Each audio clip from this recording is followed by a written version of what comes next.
साथियों नमस्कार। आज कहानी ऐसे व्यक्ति की जो डाकू रहते हुए भी रहते हुए भी गरीबों का हमदर्दी रहा।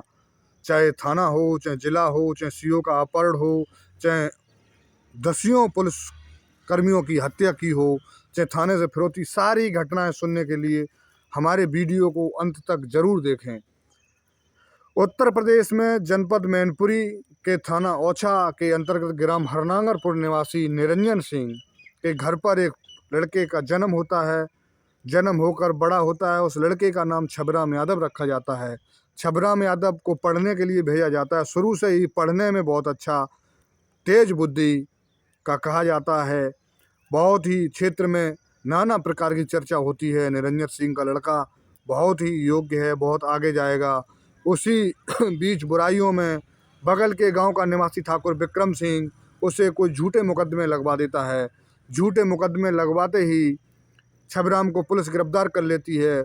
उनके पिता उन्हें जमानत कर रिहाई करा ले आते हैं। रिहाई कराने के बाद छबराम को समझाया जाता है, लेकिन छबराम के दिल में बदले की आग धड़क रही थी।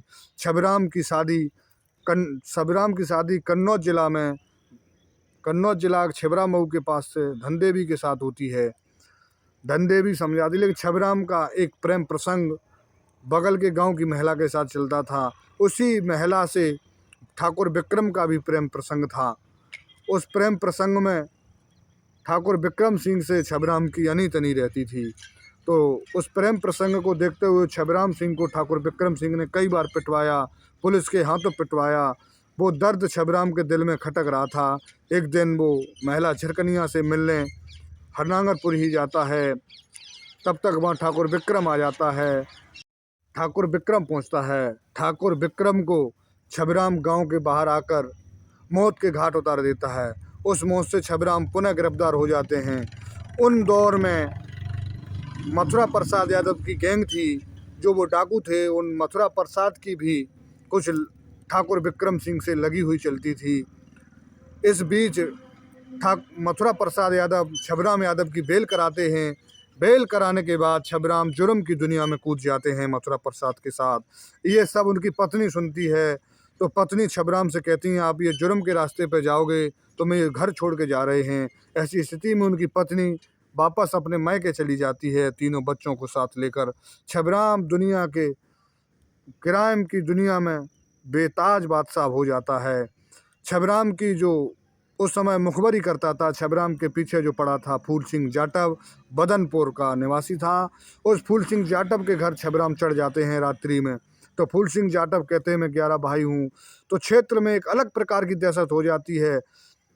11 भाइयों को भी मौत के घाट उतार दिया। उन्हीं 15 दिन बाद छबराम नंगला पंचम में एक पंडित जी के घर पर चढ़ जाते हैं। उन पंडित जी ने भी बहुत अत्याचार किया था छबराम के साथ।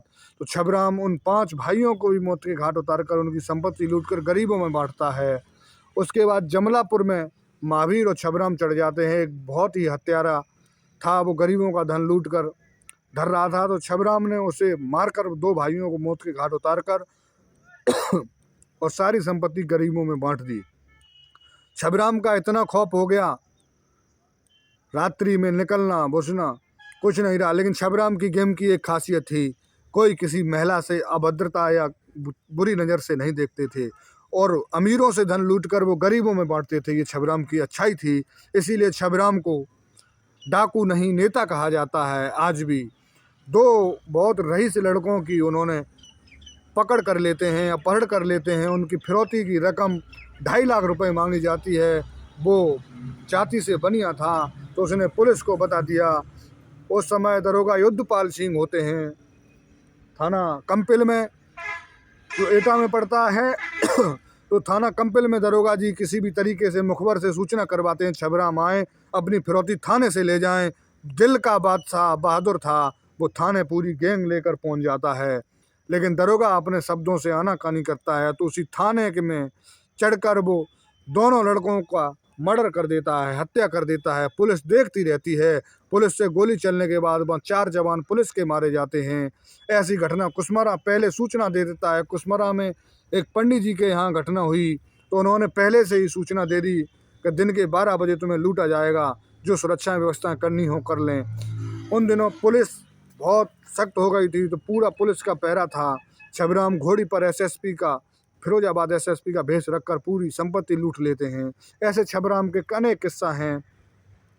उसके बाद जब थाने से अपहरण हो गया तो पूरे प्रदेश में थू थू होने लगी पुलिस प्रशासन की, और छबराम भी पुलिस प्रशासन से खिसिया गए।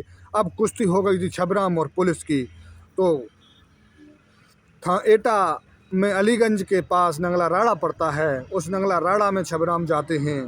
वहाँ तत्कालीन सीओ ने छबराम पर घेराबंदी कर दी, तो वहाँ 18 घंटे गोली चली। उस गोली में 5 जवान पुलिस के मारे गए और सीओ का अपहरण छबराम ने कर लिया। उस अपहरण के बाद सरकार की बहुत थू-थू हुई। उस समय प्रधानमंत्री इंदिरा और मुख्यमंत्री बीपी सिंह ने बहुत स्थिति के बाद, लेकिन छबराम ने 24 घंटे बाद छबराम को छोड़ दिया। मुख्यमंत्री बीपी सिंह बहुत दुखी हो गए। इस स्थिति में छबराम के ऊपर उत्तर प्रदेश सरकार ने 1 लाख का इनाम रखा। जब छबराम पर 1 लाख का इनाम हो गया तो छबराम ने घर आकर आत्मसमर्पण का निर्णय लिया, मैं आत्मसमर्पण करूँगा। उस आत्मसमर्पण के बाद छबराम ने एक पडरिया चौराहे पर बहुत बड़ी यज्ञ की। उस यज्ञ में पूरे इलाका के लोग आए थे। उस यज्ञ में केंद्रीय मंत्री व बीपी सिंह भी थे। उस आत्मसमर्पण के लिए छबराम ने अपनी 2 शर्तें रखी। इस पडरिया चौराहे पर एक डिग्री कॉलेज एवं रोजगार के लिए, बेरोजगार लड़कों के लिए क्षेत्र के बड़े बूढ़े बुजुर्ग यहाँ रोजगार कर सकें, कहीं बाहर न जाना पड़े, तो एक उद्योग फैक्ट्री चाहिए। ये निर्णय के 1 महीने बाद भी सरकार ने छबराम की कोई नहीं सुनी, तो छबराम पुनः जुल्म की दुनिया में ही रहता है।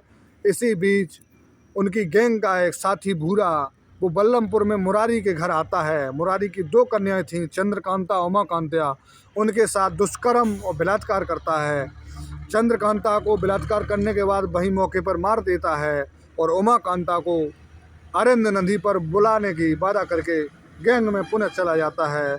वो उमाकांता युद्धपाल से, दरोगा युद्धपाल से पूछती हैं कि हमें छबराम का वो बुला गया है। तो ये सारी बातें जब भूरा छबराम को लेकर अरिंद नदी पर पहुंचता है, जब छबराम वहाँ पुलिस घेर लेती है, तब छबराम को पता होता है कि भूरा ने हमारे साथ गलत कर दिया है, उपद्रव करके। फिर भूरा को मौत के घाट उतार कर छबराम वहाँ डट के सामना करता है पुलिस का, लेकिन गोलियां कम थीं उसके पास। वो दिन था 3 मार्च 1982 को। 20 घंटे गोली चलने के बाद छबराम इस दुनिया से विदा हो गए। छबराम को आज भी नेता कहा जाता है, इसीलिए जुर्म की दुनिया में जाने के बाद भी उनका परिवार आज, उनका लड़का अजय पाल सिंह दरोगा एसआई है, और भी परिवार बहुत सकुशल है। आगे और भी कहानियाँ जानने के लिए हमारे यूट्यूब चैनल से जुड़े रहें। जो कुछ भी इस वीडियो में कमियां रही हों वो कमेंट करके बताएं। धन्यवाद।